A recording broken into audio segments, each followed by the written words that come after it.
Vítame vás pri dnešnom EduPointe a dnes budeme hovoriť s členmi školského podporného tímu o ich práci, o tom, čo všetko školský podporný tím je, z koho sa skladá a ako vlastne funguje. A ja teda vítam všetkých tuto v našom nahrávacom štúdiu novom luxusnom. A chcela by som vám položiť takú tú prvú otázku, ktorou možno tak hneď vhupneme do toho všetkého, že čo vlastne je ten školský podporný tím. My si potom predstavíme úlohy všetkých z vás, ktorí tu dnes s nami ste, ale možno, aby sme tak začali, že čo to vlastne je ten školský podporný tím. Tak kto z vás by sa chopil prvý toho slova a popísal tú vašu prácu vás ako tímu? Keby som to možno doplnila otázkou, pretože našla som, že stretávame sa aj s označením inkluzívny tím a školský podporný tím. Je to vlastne to isté, alebo je v tom nejaký rozdiel? Či je to len iné označenie, alebo je jedno nesprávne, jedno správne, že čo vlastne je ten školský podporný tím a inkluzívny tím?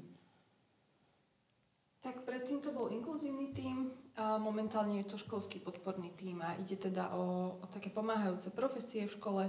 My sme teda konkrétne u nás na škole zložení z pedagogických asistentov, špeciálnych pedagógov, sociálny pedagóg, školský psychológ, dokonca školská supervízorka a poskytujeme podporu nielen deťom s nejakým zdravotným znevýhodnením, ale aj intaktným deťom a zároveň učiteľom a rodičom. Spomínali ste teda členov, ktorí tvoria na vašej škole ten podporný tím. Je to nejaká zostava, ktorá musí byť stále, alebo je to, že akíkoľvek odborníci, ktorí sú z pomáhajúcich profesí na škole, tak už tvoria ten podporný tím?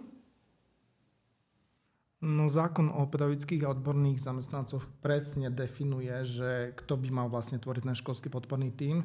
Samozrejme je to na riaditeľovi, že ktorí členovia toho školského podporného tímu v tej škole budú, ktorí pedagogickí a odborní zamestnanci. Ale je to presne tak rozšírené, ako to vlastne spomenula sociálna pedagogička, že sú to pedagogickí zamestnanci, ako sú špeciálni pedagógovia a pedagogickí asistenti a potom sú to odborní zamestnanci, ako napríklad liečebný pedagóg, sociálny pedagóg, školský psychológ, ale je to naozaj podľa riaditeľa, že aké má aj finančné možnosti na to, aby vyskladal ten školský podporný tím. Čiže nie je to podmienka, že musia tam byť vlastne všetci a v takejto zostave je to možno aj v nejakej menšej? Podmienka to nie je, ale ten zákon určuje, že kto všetko môže byť v tom školskom podpornom tíme. A je nejaký rozdiel, ak je teda školský podporný tím fungujúci ako tím a ak sú to len možno jednotliví, že je na škole školský psychológ a školský špeciálny pedagóg, ale kde pracujú v nejakom konkrétnom tíme. Aký je v tom rozdiel, keď možno sú tam len odborníci sami za seba, nazvime to, a keď fungujú ako tímová práca? Je v tom nejaký rozdiel podľa vás všetkých možno, že ako to vnímate? Určite hej, lebo na začiatku sme si to v podstate zažili, keď sme na škole boli len školský špeciálny pedagóg, jeden pedagogický asistent a školská psychologička a bolo to cítiť, že vtedy sme v podstate netvorili nejaký tým, že každý musel v podstate naplňať tú činnosť, akú mal a bolo veľmi ťažké pracovať nejak tímovo vzhľadom na to, aby sme pokryli všetky problémy, ktoré vlastne tá škola alebo všetky potreby, ktoré tá škola potrebovala. Ale tým, že vlastne teraz máme, myslím, že 13 členy školský podporný tím, tak to cítiť, že tie jednotlivé činnosti si vieme aj prerozdeliť. A ako vlastne vyzerá taká spolupráca v tíme? Keď hovoríte, že máte tých 13 členov, tak ako si to možno tak, aby naozaj každý nepracoval v tom tíme sám za seba, ale bola to taká koordinovaná práca, tak ako to tak vyzerá tá práca tímu?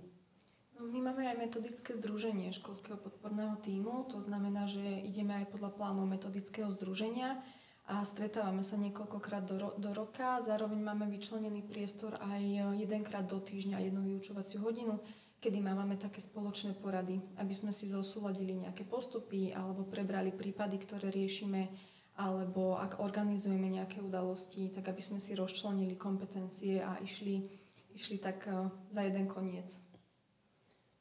Ak môžem, ja by som iba doplnila kolegynku, že hlavne sa snažíme veľa navzájom komunikovať. Že naozaj aj pri jednotlivých žiakoch, ktorí sa trebárs stretávajú aj so mnou, majú aj pomoc asistenta učiteľa, zároveň môžu využívať aj v podstate pomoc špeciálneho pedagóga, tak veľa o týchto žiakoch komunikujeme a spoločne na tom ťaháme za jeden povraz. Že vlastne nie je to, že každý pracuje s nejakým žiakom, s nejakou skupinou žiakov, ale že kľudne jeden žiak má skúsenosť s vami všetkými, viete mu všetci takto lepšie pomôcť, keď ste tam zúčastnení? Toto je rôzne, je to individuálne, ale naozaj sú aj žiaci, s ktorými pracuje aj viac ľudí, alebo respektíve sa potom dohodneme, kto bude takým tým nosným človekom, ale tá spolupráca nás všetkých, že každý si dáme aj nejaké odporúčania navzájom, tam medzi nami funguje. Čiže tá spolupráca sa týka možno aj žiaka, s ktorým možno pracujete len vy ako psychologička, ale viete sa poradiť aj s ďalšími odborníkmi, aj keď oni priamo s tým žiakom nepracujú. Áno, a to je práve tá veľká výhoda toho školského podporného tímu, že aj ja ako školský psychológ sa viem obrátiť na kolegynku, spýtať sa jej, ako to aj ona vidí z toho špeciálno-pedagogického hľadiska a podobne. Takže v tomto je aj tá veľká výhoda. Ja by som ešte možno len podotkol to, že práve tá tímová spolupráca má byť o tom, aby práve že na toho žiaka, alebo neprichádzal s tým žiakom do styku toľko ľudí. Že tým, že je tu síce spektrum rôznych odborných činností, vedia poskytnúť aj to spektrum tej podpory, ale zároveň nechceme ako keby s tým štýlom, že teraz sa budeme nejakým prípadom alebo žiakom venovať všetci. Že chceme ako keby odbremeniť aj to, aby neprichádzalo nejakej duplicite tých činností, že teda špeciálny pedagóg si bude robiť svoju prácu s tým žiakom, psychológ tú prácu, že naozaj by to nebolo také, že proste na jedného žiaka bude 5 ľudí. Čiže máte pocit, že ďalšou výhodou je možno to, že to tak redukuje možno nejaké opakovanie pre toho istého, pre toho žiaka, že je to pre neho také možno ľahšie? No je to oveľa podľa mňa aj citlivejšie tým, že aj ten žiak sa nemusí cítiť, že teraz 5 ľudí ho tam sanuje. Ďalej by ma tak zaujímalo, že ako vlastne, vy ste už popísali, že fungovali ste možno aj mimo tímu, len ako skupina tých odborníkov na škole, ale fungujete aj ako tím, tak ako sa vlastne z tých odborníkov na škole stáva ten tím, že kto to vlastne dokáže skoordinovať, že už je to teda tím, už je to podporný tím, ktorý pracuje na škole? No to je opäť niečo, čo v podstate aj zákon dovoluje, zákon o pedagogických a odborných zamestnancov, a to je to, že riaditeľ môže zriadiť špecializovanú činnosť, a to je práve ten koordinátor školského podporného tímu. My na škole priamo koordinátora ako takého nemáme, už len z toho dôvodu, že máme vedúcu metodického združenia, čiže je to ako keby ekvivalent k tejto pozícii a plus zároveň teda máme aj zástupcu pre inkluzívne vzdelávanie. Keby ste mali možno poradiť riaditeľom, ktorí by naozaj chceli na škole vybudovať lepší priestor takto pre žiakov a vytvoriť takýto podporný tím, tak kde vlastne majú začať, čo majú začať zisťovať, hľadať, čo je vlastne ten prvý krok? No prvý krok je ten, aby zistili, že vlastne aké odborné činnosti vedia na škole poskytovať. To znamená, že akých ľudí majú vo svojich radoch. Ak tam majú nejakého školského psychologa, výchovnú poradkyňu alebo niekoho proste z odborných pedagogických zamestnancov, z ktorých vedia vyskladať aspoň ten prvý základný tým ľudí, ktorý by potom naberal ostatných, tak niekde tam proste začať. My sa často stretávame, keď chystáme tieto vzdelávania aj s tým, že mnohí hovoria, že nemajú na škole nikoho, že s kým sa teda majú poradiť. Že vidím, že vás naozaj ste to nazvali, že vy ste ešte viacerí, ako ste dnes tu na vašej škole, že je ten tým tvorený 13 ľuďmi, tak akým spôsobom ste možno došli až do toho štádia, že je vás tam naozaj takýto veľký tým, že čo by ste možno poradili tým školám, ako sa dá vybudovať takýto tým? No, akože je to z iniciatívy toho riaditeľa školy. Ak ten riaditeľ je otvorený tomu, že naozaj vidí tú potrebu školy, že proste tí ľudia naozaj, alebo žiaci a rodičia proste bážia potom, aby takýto tým ľudí na škole bol, tak je to naozaj postavené na tom riaditeľovi. Proste ak to riaditeľ nebude chcieť, tak nikdy ten tým na škole nebude vytvorený a bude vytvorený naozaj len z tých ľudí, ktorí tam sú a ďalších nebude pribúdať, čo je úplne pochopiteľné. Ale ak je riaditeľ otvorený tomu, že chce, tak potom sú rôzne projekty, ktoré síce teraz možno končia, ale stále je tam tá možnosť tých ľudí proste zamestnať. Tak ako zamestná učiteľa, tak zamestná aj ostatných odborných zamestnancov do tímu. A ako sa stretávate so spoluprácou s učiteľmi? Ako to možno prijali, že je tu ten podporný tím? Že vnímate, že je tam dobrá spolupráca? Že je to naozaj také otvorené aj z ich strany? Alebo že možno ešte tam na začiatku nebolo také porozumenie, že čo vlastne ten podporný tím je? To možno bude vnímať každý z vás inak, neviem. Tak určite je to do nejakej miery aj individuálne, že záleží aj od učiteľa, záleží aj od tej pozície. Čo ja vnímam na našej škole je, že už sú tak zvyknutí tí učiteľia na to, že tam sme a z roka na rok tak viac sa na nás obracajú aj s takouto potrebou ísť do triedy v rámci nejakej prevencie alebo intervencie. Zo začiatku to možno bolo menej, ale teraz už keď sme si tak aj identifikovali, že vyslovene sme mali jedno stretnutie, kde sme si povedali o svojich pozíciách, o jednotlivých kompetenciách, že čo vie ktorý člen tímu priniesť do tých tried, tak toto veľmi pomohlo. Možno týmto by som tak premostila aj k tomu, že tiež ste tu teda viacerí členovia tohto týmu, že keby ste každý z vás tak vedeli predstaviť, že čo je vlastne to vašou úlohou, tak ako ste to už aj začali vy, že mali ste to predstavenie tým učiteľom, tak ako by ste vedeli tak predstaviť naozaj aj všetkým, ktorí dnes možno chcú vedieť viac o tom podpornom týme. Ako by ste predstavili tú svoju pozíciu?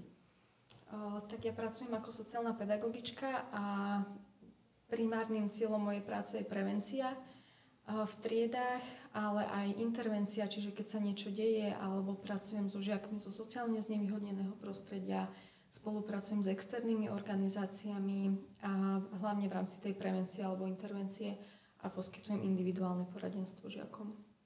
Ďakujem. Tak ja na škole pracujem ako školská psychologička.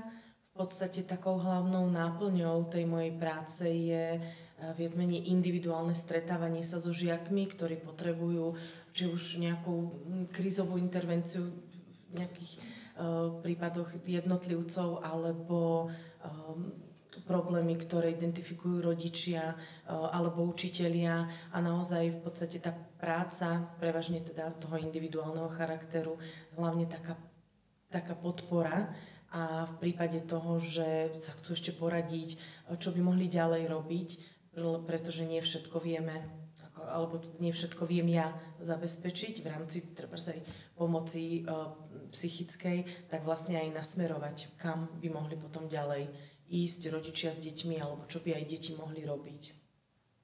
Ďakujem. Čiže moja pracovná pozícia je kumulovaná tým, že pracujem ako školský špeciálny pedagóg a zároveň zástupca riaditeľky školy. Ale ako špeciálny pedagóg v podstate pracujem so žiakmi, väčšinou so žiakmi, ktorí majú nejaké zdravotné znevýhodnenie alebo žiaci, ktorým boli poskytnuté nejaké podporné opatrenia. Po prípade sa zameriavame na žiakov v nejakom riziku, čiže je tam aj nejaká orientačná diagnostika a potom samozrejme väčšinou pracujeme tým, že robím nejakú intervenciu, to znamená, že nejaké korekcie. To je taká tá hlavná úloha. Ďakujem. Tak ja na škole pracujem ako školský špeciálny pedagóg, ale tiež zároveň mám pozíciu triednej učiteľky. Z tej pozície školského špeciálneho pedagóga pracujem buď individuálne s deťmi, alebo skupinovo, teda buď individuálne alebo skupinové intervencie, ale taktiež poskytujem poradenstvo aj učiteľom, ktorým pomáham vzdelávať a vychovávať žiakov so zdravotným znevýhodnením. A ich viesť, navádzať, možno pomôcť im pripravovať rôzne pomôcky a materiály na to, aby vedeli túto prácu zvládať dobre. Ďakujem. Ja pracujem na škole ako pedagogická asistentka pre prvý stupeň. Venujem sa deťom, ktorí majú zdravotné znevýhodnenie.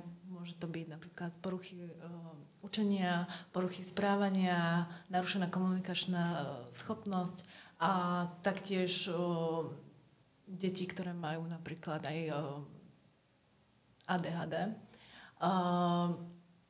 Podporujem týchto žiakov v triede, pracujem s nimi aj individuálne, kedy si ich z triedy teda beriem a vytváram pre nich aktivity, kompenzačné pomôcky a teda som im nápomocná a vytváram v tej triede pozitívnu klímu, aj teda taká pravá ruka pani učiteľky. Ďakujem. Takže moja pozícia je pedagogický asistent vlastne pre druhý stupeň a tiež buď pracujem priamo v tej triede, alebo mávam aj individuálne hodiny práve so žiakmi, ktorí sa v tých triedách vyskytujú. A tiež akože poskytujem tú podporu tým žiakom, tiež pripravím nejaké tie pomôcky a snažím sa v tej triede tiež vytvárať takú tú pozitívnu klímu a asi tak, no. Ja vám ďakujem za takýto krátky, možno taký ten vstup do toho, že čo všetko sa naozaj v tom týme môže diať, ak sa spoja títo odborníci. S každým z vás budeme aj samostatne možno trošku bližšie predstavovať, že čo ten človek vie priniesť celému tomu týmu, ale najmä tým žiakom a celej tej škole. A mňa by ešte zaujímalo, že vy ste tak popisovali tú prácu týmu, že ako viete fungovať ako tým, a je možno aj niekto ďalší, s kým spolupracuje tento tým, že sú nejakí ďalší odborníci mimo školy, s ktorými viete spolupracovať, alebo je to vlastne, už to možno nie je potrebné, že dokážete si ako tým fungovať aj bez toho? No, veľa spolupracujeme s externými organizáciami, hlavne je to Centrum poradenstva a prevencie, ktoré má vlastne každá škola k dispozícii a zároveň je to napríklad okresné riaditeľstvo policajného zboru alebo rôzne občianske združenia, či už je to za účelom prevencie, alebo CPAP realizuje depistáž alebo priamo pracuje so žiakmi. ktorých majú oni v starostlivosti, čiže tam komunikujeme ďalší postup, podporné opatrenia, alebo niekedy spolupracujeme priamo s terapeutmi alebo s pedopsychiatrami, ktorí nám dávajú odporúčania, čo vlastne môžeme v tej škole my urobiť, aby tomu žiakovi bolo lepšie. A ako vyzerá takáto spolupráca, že ste vlastne vy tí, ktorí oslovujú tých odborníkov z akýkoľvek oblasti, keď ich potrebujete, alebo prichádza možno aj niekto za vami, aby zistil, ako je to s tým žiakom priamo na škole? Primárne my začíname ten kontakt. Keď oslovujeme nejakého terapeuta, tak je to so súhlasom rodiča vždy, aby nám mohol poskytnúť tie informácie.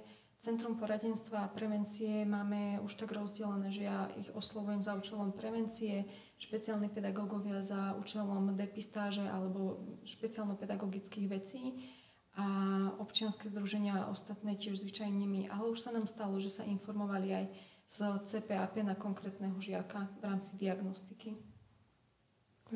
A možno ako by ste poradili tým školám, ktorí nemajú vytvorený ešte podporný tím, či už tam možno majú niektorého z odborníkov, ktorí by mohli byť aj súčasťou týmu, alebo možno nemajú nikoho, že na koho sa môže tá škola obrátiť? Čo môže urobiť tá škola, ktorá buď nemá nikoho, alebo má možno iba jedného z odborníkov? Na koho sa má obrátiť, alebo čo má urobiť tá škola, keď potrebuje sa s niekým poradiť, keď potrebuje pomôcť so žiakmi? Metodickú podporu školám alebo školským podporným tímom v podstate musí poskytovať poradenské zariadenie. Čiže to je prvá vec, na ktorú sa môže, alebo prvá inštitúcia, na ktorú sa môže niekto zo školy obrátiť. A to je jedno, že ktokoľvek. Že môže to byť akýkoľvek učiteľ, ktorý priamo to môže kontaktovať. Áno, škola sa metodicky môže obrátiť na poradenské zariadenie.